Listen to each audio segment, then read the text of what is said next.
Oh, oh, holy crap. Okay. I think I'm back. I hope.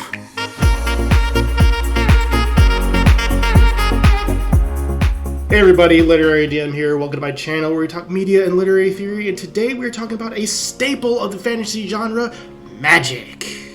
Honestly, it's really fascinating to see how tabletop RPGs will portray magic with all their systems. Call of Cthulhu, for instance, has it tied to sanity because every time someone casts a spell or uses something very similar, their mental state degrades just a little bit. So it's very costly to use magic. Whereas in something else, let's say Monster of the Week, it is tied to the weird skill. So you have to make a check, and depending upon your roll, you'll determine whether or not succeed or dramatically fail, which I honestly really like because it shows just how new magic is in this world and that people haven't mastered it yet. So if you're going for a low magic setting or want to portray magic as new, I highly recommend taking a look at Monster of the Week and how it portrays magic, because it does that rather well. Which leads us to the topic of Dungeons & Dragons. Why do they use spell slots? Well, the simple answer to that question is legacy.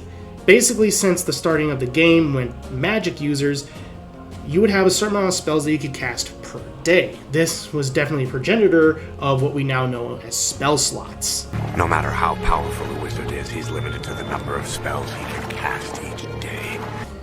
And the other reason is because, well, truth be told, spell slots are just easier to keep track of than anything else.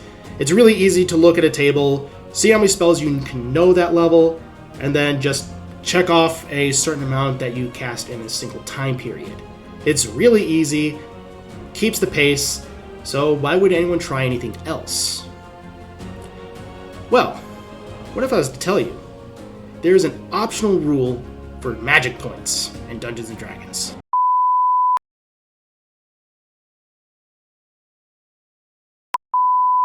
In the most simplest of terms, spell points act as mana.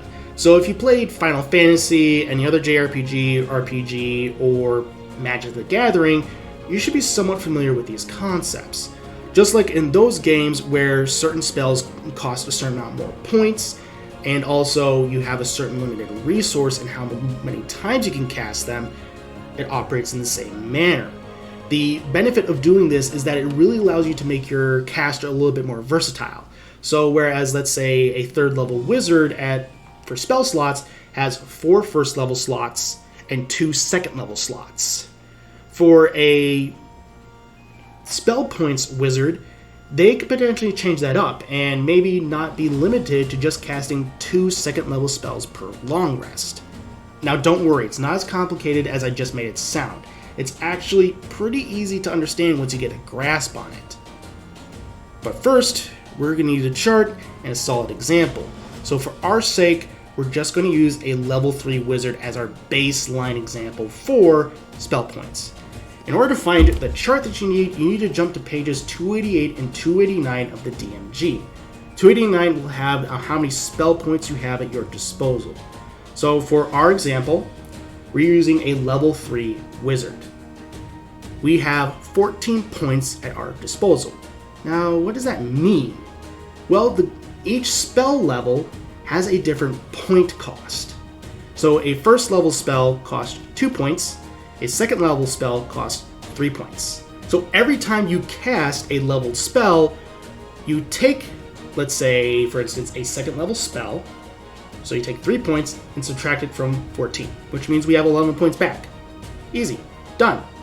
And now we get to how this variant rule is so versatile for casters.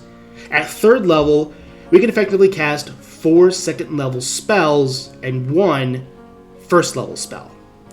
Compare that to the baseline spell slot wizard where we have 4 first level slots and 2 second level slots.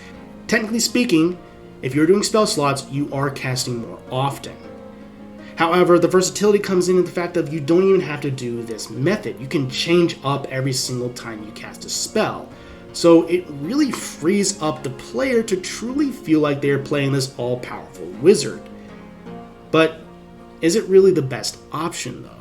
Well, truth be told, it's going to vary from table to table and game to game. If you want your game to feel more grounded and have limitations, I'd say go for spell slots. But if you want your game to feel more epic and grand, where magic is everywhere and pervasive in the world, spell points could be an interesting way to go. But I do say make it unified. Do not allow your players to change it up with spell slots or spell points. And even talk about it with your table. See about which way they want to go. Do they want to do the spell points or do they want to do the spell slots? Which will work best for them, and then come to a agreed upon vote as to which method that they want to do, and then go with it. But be open to the fact of if they think that the spell points would work better, then go for that. Me personally, I prefer spell slots. But that has a lot to do with the fact of I enjoy that old school feeling of being able to cast a certain amount of spells per day and checking it off of I've burned all my first level spells, I've burned all my second level spells. It really plays into that strategic mindset, which doesn't mean that spell points can't do that. I played Star Wars 5e, and Star Wars 5e implements this rule into their game, and it works really well for that world. It makes a lot more sense than spell slots. And an argument can be made that in Dungeons & Dragons, spell points makes just as much sense as spell slots. Into that, I would say, sure, I agree. And that's where it would come down to your table. Another con that should be stated about spell points, and I do think that this is a con, depending upon the game that you're going for, once your casters are able to cast 6th level spells, they will only be able to cast a 6th, 7th, 8th, 9th spell each once. So that means once you cast a 6th level spell, you can't cast any more 6th level spells. You can upcast them higher, but that 6th level spell, gone. And depending upon the game that you're playing in, that may be a major con. Another reason why I'm not really attracted to that system. Okay, so that last point can be rather confusing, so I'm going to break it down really simply. Let's say that you were a level 20 wizard. Congratulations! If you were doing the spell point system, you would be able to cast a 6th level once, 7th once, 8th once, 9th once. If you're doing slots, you'd be able to cast a 6th twice, 7th twice, 8th once, and a 9th once. Already, the spell slots are having the wizard be more powerful at higher levels. To me, this is more indicative of what high-level play should be, where your character, specifically magic users, should really feel ultimately powerful and that truly they are embracing the higher-level magics as they should be. While spell points do this excellently with early-level play, high-level play, it doesn't seem to capture that feeling of being an all-powerful magic user. Especially if you're fighting, let's say, something like a Tarrasque, that can really be only impacted by spells of 7th level or higher. If you were using spell slots, well, the spell slots have an edge because they can get through one more spell. And as one very famous bard from Critical Role could tell you, that one spell can make all the difference. Another con, and this is directly from the DMG, is that this is a little bit more complicated. So it could steer players away from wanting to play a caster if you're asking them to do basic math, mind you, but a little bit more math rather than just checking the box. Because, let's be honest, checking the box is way easier than asking your players to do constant subtraction every single time they cast a spell.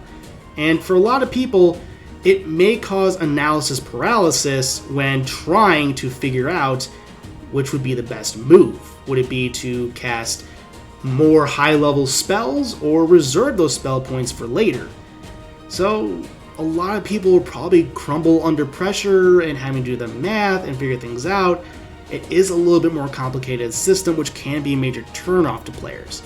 And honestly, I don't want to steer anyone away from playing Magic users because Magic users is part of the fun of playing in fantasy. It's a staple of the genre. We should want people to play more Magic users because, well, it's fun. Especially once you start getting to the point where you can do reality-ripping spells. And if spell slots would provide someone feel more comfortable in playing a Magic user, then I'd happily do that. At the end of the day, though, if you don't like the spell slot system and you wished it operated more like Final Fantasy, the good news is it's available. But I do highly recommend, as mentioned, please talk to your table about it first. And if your table is down for it, then by all means have some fun.